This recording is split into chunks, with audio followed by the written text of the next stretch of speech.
Hello, I'm Lucas Kanga, and in today's class we're going to cover the topic of social cognition. Another tricky name in a neuroscience course, but this time it's much easier to understand. Social cognition is a unique human ability, the capacity of human beings to interact with their environment, with others, and to have empathy and interpersonal relationships. We're going to understand that social cognition is an ability. Thank you.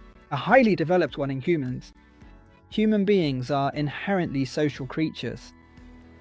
And contrary to what Descartes said years ago when he claimed, "I think, therefore I am," in reality, one could say that first I feel, I connect with others, and only then do I exist. It's known that social cognition is not just a term, but actually consists of different elements, which we will start to name and describe. The first is called theory of mind. What is theory of mind? It's the human brain's ability to form a theory about another person's mind. As you can see, this is incredibly complex. How can you predict, without being told, what is happening to someone, what they feel, what motivates them, what they want, what they don't want? That unique human ability sets us apart from animals, because we can predict what others want and feel, what they are thinking of doing. Imagine trying to lead without having theory of mind. It would be extremely difficult. I wouldn't be able to use what we discussed about transformational leadership. I wouldn't be able to assess another person in order to apply my leadership style. Let's move on to another element of social cognition, which we'll call empathy. Many of you are familiar with the term empathy. What we're going to do here is take another look at that term. Empathy comes from pathos, which means emotion. Empathy is being inside another person's pathos, being inside someone else's emotion. In fact, it's one of the most complex processes of social cognition, almost impossible to truly achieve in humanity, except in certain relationships between parents and children. This means that if we were to do a study or a functional MRI, and for example your child was being pricked with a needle, the exact same thing should happen to you in the same area of your brain. If you think about it, that's incredibly complex, and that's what's called isomorphism. Isomorphism means that the parent's brain and the child's brain are lighting up in exactly the same area with exactly the same emotion. Honestly, that is very, very complex. And one might ask, is it necessary to be empathetic in an organization? Most people who work say that leaders should be empathetic. But just imagine. For a moment, imagine that every time something happens to an employee or something happens in the organization, the leader empathizes. So they would be lighting up in every area that other people experience and therefore wouldn't be able to work. They'd be feeling emotions just like everyone else does.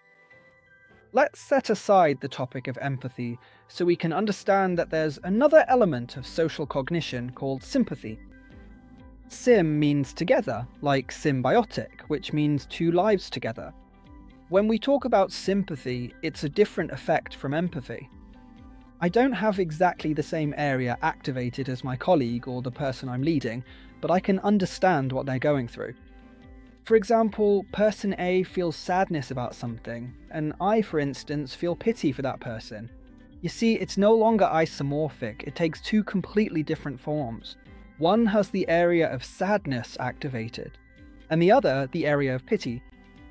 One might say, well, it's understandable that leadership should have a bit more sympathy. Actually, we're going to describe another element.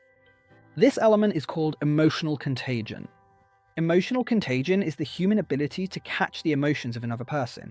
When you walk into a place, for example, and everyone is quiet or everyone is sad, it would be quite out of place to walk in laughing. That's why we have what are called mirror neurons.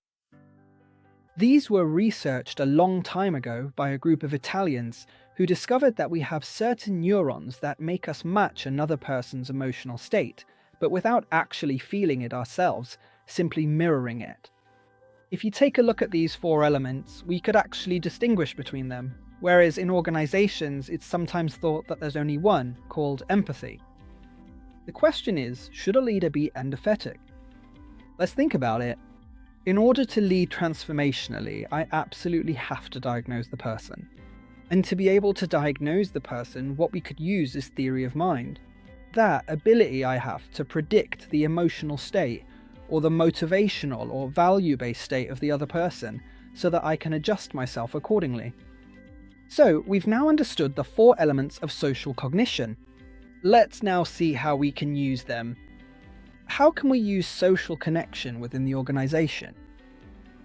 Of course, it's important to understand that leadership requires it. What for?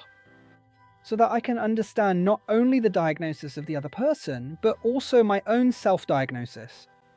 Because I can also apply theory of mind to myself and understand how I am, how I feel, what I want, what motivates me. That's often called self-knowledge, but of course, in the context of cognitive neuroscience, we have to give it a complex name, so we'll call it metacognition.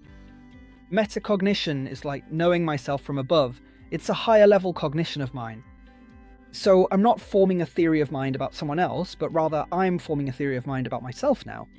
For example, in a meeting, how do I feel? What do I want to do? If I do that, what will happen? What will happen in the system when I do that? So that's when I restrain myself or apply it. The necessary controls to be able to manage myself. And that's where the prefrontal cortex comes in, and how all these systems are connected. To sum up, what we've covered in this session is social cognition. What is social cognition? It's the ability that sets us apart from animals, what makes us human and allows us to relate to others, to our environment and to society. For that, we have a whole host of interconnected systems that allow us to do so. Thank you. 4 main systems. The first, theory of mind.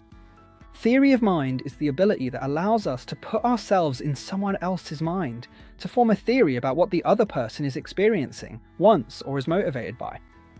We distinguish this from empathy and that capacity for isomorphism, meaning having the same brain configuration as another person on an emotional level. We had suggested that a leader might lose some abilities if they have empathy, because they would be affected by all the emotional states of others. That is also why we need what is called sympathy. And sympathy is about shared emotions, emotions that are not exactly the same, but can help us, for example, to feel an emotion for someone else who is experiencing a different emotion. Feeling sorrow for someone who has lost something, even though they might be angry.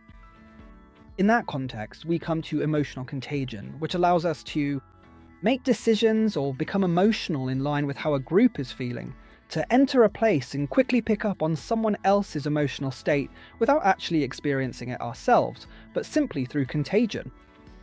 To finish, one last session that relates to what is called social adjustment. And social adjustment is about respecting social rules, something we already covered in the class on the prefrontal cortex nuclei, and it relates to humans following social rules. Thank you. And who notices when those social rules are not being followed, or when they are his own rules? So, having summed all this up, I want to thank you for taking part in this class, and I'll see you in future sessions. Thank you very much.